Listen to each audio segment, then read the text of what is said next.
तो आज का हमारा प्रॉब्लम है कोको ईटिंग बनाना।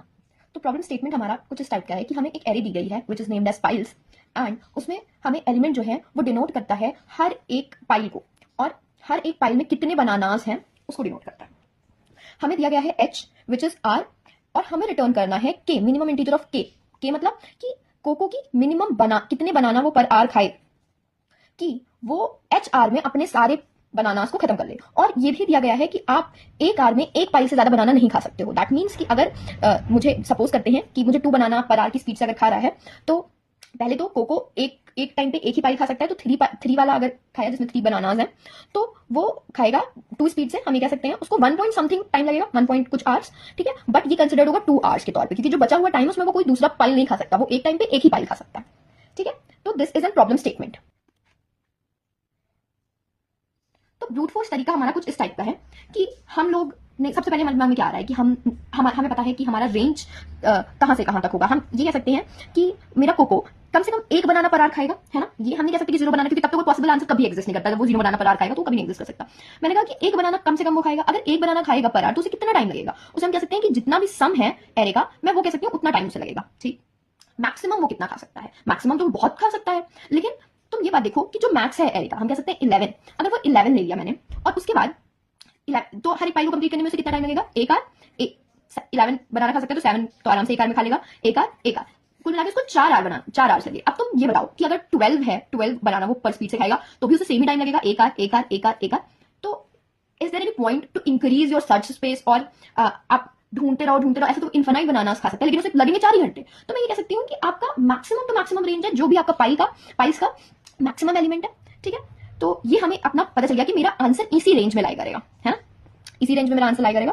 तो मैंने कहा कि ठीक है चलो फिर मैं 1 से लेके 11 तक के सारे एलिमेंट्स को सर्च करती हूँ और मैं उस कितना टाइम लगेगा कोको को इस स्पीड से खाने के लिए मैं उसको कैलकुलेट करती हूँ। अगर वो स्पीड मेरे आर से कम होगी या छोटी होगी तो that is my required answer, है ना। अगर बड़ी होगी तो मैं ये देख रही हूँ कि अगर जैसे 1 बनाना उसे खाने में पूरा सम ऑफ द एरे लगेगा, है ना, मैं कह सकती हूँ 29 लगेगा, लेकिन 2 बनाना खाने में उसे 25 ही लगेगा, 3 बनाना खाने में हो सकता है उसे 22 ही लगे, इसी तरह 11 बनाना खाने में उसे 4 ही लगेगा, है ना। तो मैं ये देख रही हूँ कि जैसे जैसे मेरा स्पीड बढ़ रहा है वैसे वैसे मेरा टाइम क्या हो रहा है, घट रहा है। तो मैंने कहा कि अगर ठीक है इसमें उसे ज्यादा लग रहा है तो आगे सर्च करो, ठीक है। तो मैंने इसी वजह से एक फॉर लूप चलाया। फॉर लूप ये मैक्सिमम के लिए मैंने एक फंक्शन बना दिया है, मैक्सिमम तो आप लोग निकाली होगी।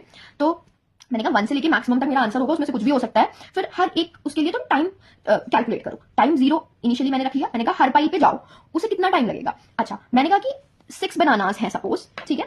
अगर 6 बनानास हैं और वो 2 आर में सपोज करते हैं हमारा खा रहा है, ठीक है, फॉर अ बेटर अंडरस्टैंडिंग 2 आर में खा रहा है तो उसे कितना टाइम लगेगा, 3 घंटे लगेंगे। तो मैं ये कह सकती हूँ कि जो भी मेरा एलिमेंट है उसको मैं अपनी स्पीड से डिवाइड कर रही हूँ, ठीक। अच्छा यहाँ पे अगर 7 होता तो 7 डिवाइड बाई 2 ये तो मेरा 3 आ जाता, बट मैंने तुमको बताया कि ये 3 पॉइंट समथिंग है तो वो कंसिडर कैसे होगा, 4 होगा। इसी वजह से मैंने मैथ डॉट सील लगाया हुआ है, क्योंकि मुझे सील वैल्यू लेनी है हर एक एलिमेंट की। मुझे ये नहीं कि 7/2 तो हमारा जनरली कंप्यूटर मुझे क्या देता है, 3 ही देता है, क्योंकि वो हमारा फ्लोर वैल्यू रिटर्न करता है। बट हमें क्या चाहिए, अगर 3 पॉइंट समथिंग आ रहा है तो वो मुझे 4 रिटर्न करे। तो इस वजह से हमने मैथ डॉट सील फंक्शन लगाया, ठीक है। और मैंने कहा कि मुझे वो टाइम रिक्वायर्ड में अपने ऐड कर दो। तो मैं हर एक अपनी स्पीड के लिए कैलकुलेट कर रही हूँ कि उसे कितना टाइम रिक्वायर हो रहा है, ठीक है। फिर अगर वो टाइम रिक्वायर्ड मेरा एच से कम है, दैट इज जो मुझे टाइम लिमिट दी गई है उससे कम है अगर, तो या बराबर भी है तो भी चलेगा। तो मैंने कहा कि मुझे तुरंत रिटर्न कर दो वो। अच्छा तुम्हें कैसे पता चलेगा ये मिनिमम ही है। तुम यार ये बात देखो कि हम छोटे से बड़े की तरफ ही जा रहे हैं, तो जिस पॉइंट पे मुझे पहली बार मिलेगा वही रिटर्न हो जाएगा, हमें आंसर मिल जाएगा, तो वो मिनिमम ही होगा, ठीक है। ठीक है, तो क्या ये हमारा एक पॉसिबल आंसर हो सकता है, बट ये ब्रूट फोर्स है, क्योंकि ये देखो ये मैक्सिमम टाइम के लिए आपका वर्स्ट केस में ये जितना भी आपका पाइल्स का मैक्स है उतने के लिए चल रहा है, और ये हमेशा पूरा एन टाइम्स चल रहा है जितनी भी तुम्हारी एरे है। तो हम ये कह सकते हैं कि ये लूप मैक्स टाइम चल रहा है, ये एन टाइम चल रहा है, तो मेरा टाइम कॉम्प्लेक्सिटी क्या आ जाएगा, मैक्स इंटू एन। मैक्स क्या डिनोट कर रहा है, एरे का जो भी मैक्सिमम एलिमेंट है, तो ये हमारी टाइम कॉम्प्लेक्सिटी हो जाएगी। तो ये बहुत बड़ी है भाई। अगर मुझे कोई सर्च स्पेस 10⁶ का दिया गया है और मेरा मैक्सिमम एलिमेंट कुछ भी हो सकता है 10⁸ हो गया, तो ये बहुत बड़ी टाइम कॉम्प्लेक्सिटी हो गई। तो क्या मैं इसे और ऑप्टिमाइज कर सकती हूँ? तो बेटर सोल्यूशन हमारे पास क्या है कि मेरा पुराना वाला मैक्सिमम इंटू एन कॉम्प्लेक्सिटी दे रहा था आपको, बट मैं ये बात देख रही थी कि मुझे मेरा सर्च स्पेस पता है कि हाँ भाई इस रेंज में मुझे आंसर मिलेगा, तो मुझे रेंज पता है, ठीक है, रेंज आई नो। प्लस मैं ये बात देख रही हूँ कि मेरा जैसे जैसे ये अगर मेरी स्पीड है तो मेरा टाइम क्या है, मुझे टाइम 29 लग रहा है पूरा सम ऑफ द एरे, ठीक है। बट ये मेरी अगर स्पीड है तो मेरा टाइम क्या लग रहा है, 4 लग रहा है। इसी तरह अगर स्पीड समथिंग 5 होगी तो मेरा टाइम क्या लगेगा, 5 के लिए मेरा ये 1 आवर में खत्म कर देगा, ये 2 आवर में खत्म करेगा, ये भी 2 आवर में खत्म करेगा, और ये कितने आवर में खत्म करेगा, 3 आवर्स में खत्म करेगा। तो मैं ये कह सकती हूँ कि मेरी स्पीड 8 है, टाइम अगर हमारी स्पीड 5 है तो टाइम मुझे 8 लग रहा है, 8 आवर्स लग रहे हैं। तो मैं ये कह सकती हूँ कि यस यहाँ पे एक मोनोटोनिकसिटी है कि जैसे आप स्पीड को बढ़ा रहे हो, आपका टाइम क्या हो रहा है, रिड्यूस होता जा रहा है ना। आप देखते जाओ 29 से 8 से 4 है ना, टाइम रिड्यूस हो रहा है। तो मेरी सर्च स्पेस जो है वो मोनोटोनिक है। और फिर उसके बाद मुझे रेंज पता हुआ है, मुझे मिनिमम निकालना है, ठीक। तो मैं ये कह सकती हूँ कि यस, बाइनरी सर्च का हिंट मुझे तो मिल रहा है ना। अच्छा, तो बाइनरी सर्च कैसे इस पे लगाएं? हम पुराने वाले सोल्यूशन अगर देखें तो हम वहां पे क्या कर रहे थे, हम 2 लूप लगा रहे थे, है ना। एक लगा रहे थे हम int 1 से आपका 11 तक, और दूसरा आप टाइम कैलकुलेट करने के लिए हम लगा रहे थे, है ना। तो टाइम कैलकुलेट करने के लिए तो हमें लगाना ही पड़ेगा हर उसके लिए, ठीक है। तो उसकी तो कोई बात नहीं है, वो एन में ही चलेगा। लेकिन इस सर्च स्पेस के लिए मैं ये कह सकती हूँ कि we are searching for an element which fits for this condition, है ना, कि हमारा टाइम जो मिले वो एच से कम हो। तो हम कह सकते हैं कि इसके लिए हम लोग बाइनरी सर्च लगा सकते हैं, बिल्कुल लगा सकते हैं। हमने कहा कि 1 से लेके 11 तक एक मिड निकाल लो और मिड पे टाइम कैलकुलेट कर लो, है ना। मिड पे मैंने टाइम कैलकुलेट किया, अगर टाइम कैलकुलेट करने के बाद जो भी टी आया वो मेरा एच से कम है ना। अगर एच से कम है या बराबर है तो वो आंसर हो सकता है, बट मुझे क्या चाहिए, मुझे मिनिमम चाहिए। तो मैं क्या कहूंगी कि ठीक है, अब तुम इधर जाके सर्च करो कि क्या कोई ऐसा आंसर एग्जिस्ट करता है। मैं आंसर में इसको सेव कर लूंगी, ठीक है, इस मिड को, कि हाँ ये पॉसिबल आंसर हो सकता है, but we want to search for an lowest one. तो तुम कहां चले जाओ, इधर चले जाओ। इसके लिए हम लोग क्या करेंगे, हाई को कहां कर देंगे, मिड -1, ठीक। बट अगर मुझे यहाँ पे जो भी मिल रहा है, जो भी टाइम मिल रहा है, सपोज कर लेते हैं मुझे टाइम मिला अगर 9, तो 9 टाइम मिला, हम चाहते हैं कि 8 से कम हो, है ना। तो मैंने कहा कि अब आगे जाके देखो, ये यहाँ पे नहीं हो सकता, अगर मिड पे मुझे गो गया तो इससे पीछे भी मुझे इससे कम ही मिलेंगे, इससे ज्यादा तो मिलेंगे नहीं।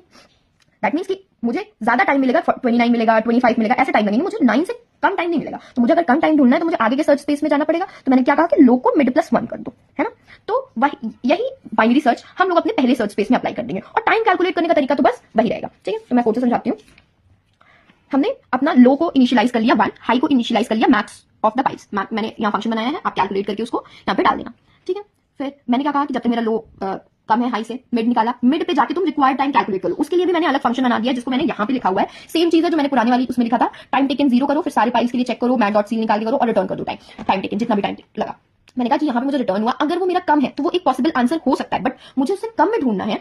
मैंने कहा कि अगर यहाँ पे आया 5 आया, तो 5 पे मुझे कितना टाइम लग रहा है, टाइम लग रहा है मुझे 8 आवर्स, ठीक है। तो 8 आवर्स मुझे लग रहे हैं, ठीक है, बट क्या 4 पे मुझे कितने टाइम लगेगा, मुझे ये कैलकुलेट करके दो, ठीक है। 4 पे अगर मुझे सपोज कर लेते हैं 8 आवर लगा, तो मुझे मिनिमम रिटर्न करना है ना, 5 नहीं रिटर्न करना, मुझे मिनिमम इंटीजर ऑफ के रिटर्न करना है, तो मैं 4 रिटर्न करूंगी ना। तो इस वजह से मैंने कहा कि अब अगर ठीक है आंसर मुझे दे दो, आंसर में सेव कर दो कि हाँ ये पॉसिबल आंसर है, ठीक। अगर इससे छोटा मिला तो उसे सेव कर देना, नहीं तो बट अब आप जाओ अपने पीछे वाले सर्च पेज में ढूंढो, ठीक। एल्स अगर मुझे ज्यादा मिला, अगर मुझे यहाँ पे कहीं पे मिलता कि 9 मिलता, तो मैंने कहा कि भाई अब इसके पीछे जितने भी होंगे हमारे, वो स्पीड कम होगा, है ना, स्पीड कम होगी तो टाइम ज्यादा ही होगा इससे, है ना। तो अगर मुझे टाइम कम चाहिए तो मुझे कहां ढूंढना होगा, आगे की सर्च स्पेस में ढूंढना होगा। तो लो को मिड +1 कर दो, at the end answer return कर देना। यहाँ मैंने आंसर को इनिशियलाइज नहीं किया, तो यहाँ पे int answer is equals to -1 आप इनिशियलाइज कर लेना, ठीक है। So this is an binary search approach. आप जो अप्रोच आप चाहो तो आप ये रिक्वायर्ड फंक्शन यहाँ पे डायरेक्ट लिख लो, उसके लिए कुछ अलग फंक्शन बनाने की जरूरत नहीं है। I feel it more convenient and understandable, तो मैं अलग फंक्शन बना के करती हूँ।